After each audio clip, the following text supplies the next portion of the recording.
অঙ্গনারী কর্মী ও সহায়িকারা রাজ্য জুড়েই, সারা রাজ্যে প্রায় 20,000 অঙ্গনারী কর্মী সহায়িকা আছেন। তারা তো তাদের বঞ্চনার বিরুদ্ধে প্রতিকার চাইছেন বিভিন্নভাবে। এবং অঙ্গনারী কর্মী সহায়িকারা অত্যন্ত তৃণমূল স্তরে অত্যন্ত গুরু দায়িত্ব পালন করেন। খাদ্য সুরক্ষা আইন, শিক্ষার অধিকার আইন, এই দুটো আইনি দায়িত্ব তারা পালন করেন। অঙ্গনারী কেন্দ্রগুলো থেকে প্রসূতি মায়েদের, নবজাতক শিশুদের পুষ্টি সরবরাহ করার দায়িত্ব। অঙ্গনারী কেন্দ্রগুলোতে এখন প্রাক প্রাথমিক স্কুল চালানো হয়। বিভিন্ন সামাজিক ভাতা যারা পান তাদের ভাতা পৌঁছানোর দায়িত্ব অঙ্গনারী কর্মী সহায়িকাদের উপর।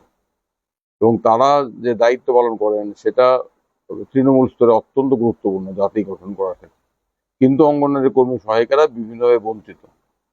তারা তাদের বঞ্চনার বিরুদ্ধে বিভিন্নভাবে মুখ খুলছেন, আদালতে যাচ্ছেন।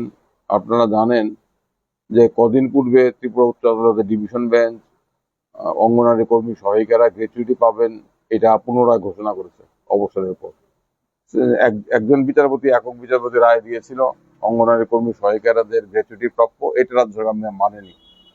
রাজ্য সরকার মুখে অঙ্গনারী কর্মী সহায়িকাদের জন্য অনেক কথা বলেন, বেটি বাঁচাও বেটি পড়াও, মহিলাদের জন্য, নারীদের জন্য দরদে, তাদের চোখের জল শুকিয়ে যায়, কিন্তু বাস্তবে তারা কিছুই করেন না। সেটা অঙ্গনারী কর্মী সহায়িকাদের কর্কশ অভিজ্ঞতা। তো একক বিচারপতি রায় দিয়েছিল 2024 সালে। তখন তারা আশা করেছিলেন সরকার রায় মেনে অবসরের পর গ্র্যাচুইটি দেবেন, কিন্তু সরকার রায় না মেনে আপিল করলেন, রিট আপিল। গত 9 এপ্রিল উচ্চ আদালত এই রিট আপিল গুলো খারিজ করে দিয়েছে, বলেছে অঙ্গনারী কর্মী সহায়িকারা অবসরের পর তাদের গ্র্যাচুইটি প্রাপ্য। এখন যে প্রশ্নটা আরো জোরালো হয়ে সামনে এসেছে তাদের চাকুরির নিয়মিতকরণ।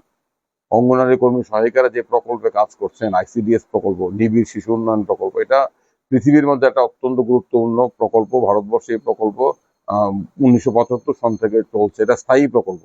তারা স্থায়ী প্রকল্পে কাজ করছেন কিন্তু তাদের কোনো নিয়মিতকরণ হয় না। এই প্রশ্নে সুপ্রিম কোর্ট বলেছে অঙ্গনারী কর্মী সহায়িকারা সরকারি প্রসারিত অঙ্গ, প্রসারিত হাত, তাহলে তাদেরকে নিয়মিতকরণ করা হবে না। এই দাবি উঠছে। এই দাবির জন্য এই রাজ্যের অঙ্গনারী কর্মী সহায়িকারা বিভিন্ন রাস্তায় নামছেন বিভিন্নভাবে।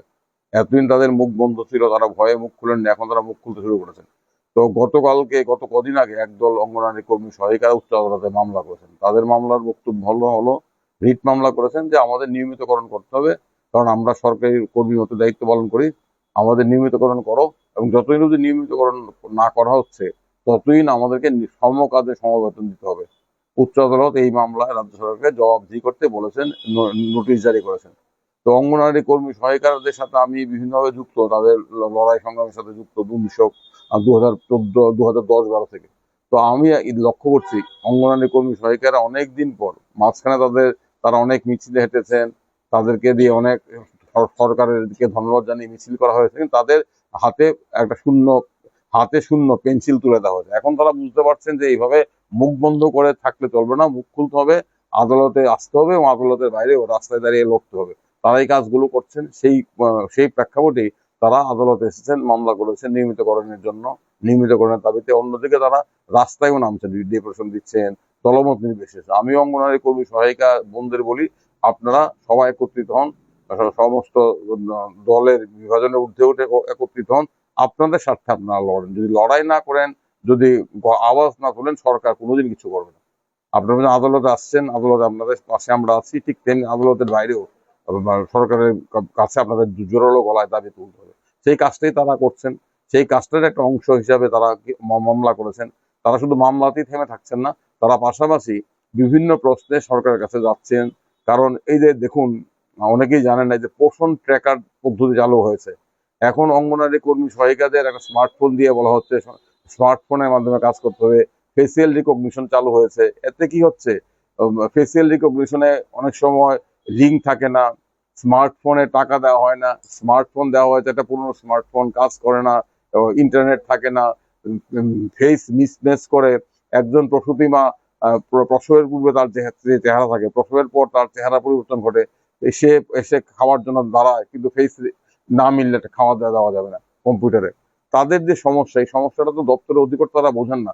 তারা তো ঠান্ডা করে বসে ফরমান জারি করে বক্তৃতা করে দায়িত্ব শেষ। আমি বলি যে অঙ্গনারী কর্মী সহায়িকারা যে কাজটা করছেন, দপ্তর অধিকর্তা কিংবা সচিবকে একটা অঙ্গনারী কেন্দ্র 7 দিন চালিয়ে তারা দেখুক। তাহলে তারা বুঝবে কত ভাতে কত কত ধানে কত চাল। তো শীত ঠান্ডা করে বসে অনেক কথা বলা যায়, অনেক গর্দান নেওয়া যায়, অঙ্গনারী কর্মীদের ধমক দেওয়া যায়, নোটিশ দেওয়া যায়, শোকজ করা যায়, বলো পোষণ টাকারে কাজ করে। কিসের ভিত্তিতে পোষণ টাকারে কাজ করবে? পোষণ টাকারে স্মার্টফোন আছে, পুরনো একটা বস্তা বস্তা স্মার্টফোন দেওয়া হয়েছে, স্মার্টফোনের সিম ভরার জন্য টাকা দেওয়া হয় না। খাদ্যের জন্য তাদেরকে মিড ডে মিল অন্যান্য খাদ্য তারা সরবরাহ করে। প্রতি ডিম পিছু 5 টাকা 6 টাকা বরাদ্দ হয়, বাজারে ডিমের দাম 9 টাকা 10 টাকা। তাহলে একজন দিদিমণি যে 9,000 10,000 টাকা পাচ্ছেন, উনি কি নিজের পকেট থেকে বাকি টাকা দিয়ে যাবেন? এই সমস্যাটাকে উপলব্ধি করেন না, দপ্তর অধিকর্তারা করেন না, সচিব করেন না, মন্ত্রীর কথা বলে লাভ নেই। এখন তারা স্বাভাবিকভাবে রাস্তায় নামছেন, আন্দোলনে যাচ্ছেন। সারা রাজ্য জুড়েই আমি লক্ষ্য করছি অঙ্গনারী কর্মী সহায়িকারা ইদানিং এই বিষয়গুলো সরব হচ্ছে এবং আদালতের রায় তাদেরকে আরো বেশি ভরসা দিতে সাহায্য করে। সুপ্রিম কোর্টের রায়ের পর ত্রিপুরা উচ্চ আদালতের পরপর দুটো রায় অঙ্গনারী কর্মী সহায়িকাদের অনেকটা অনুপ্রাণিত করেছে, ভরসা জুগিয়েছে। তারা আন্দোলনে যাচ্ছেন, মামলাও করছেন। এরই অঙ্গ হিসাবে একদল অঙ্গনারী কর্মী সহায়িকা মামলা করেছেন, বাকিরাও বলছেন আমরা মামলা করব, পাশাপাশি আমরা আন্দোলনও থাকবো।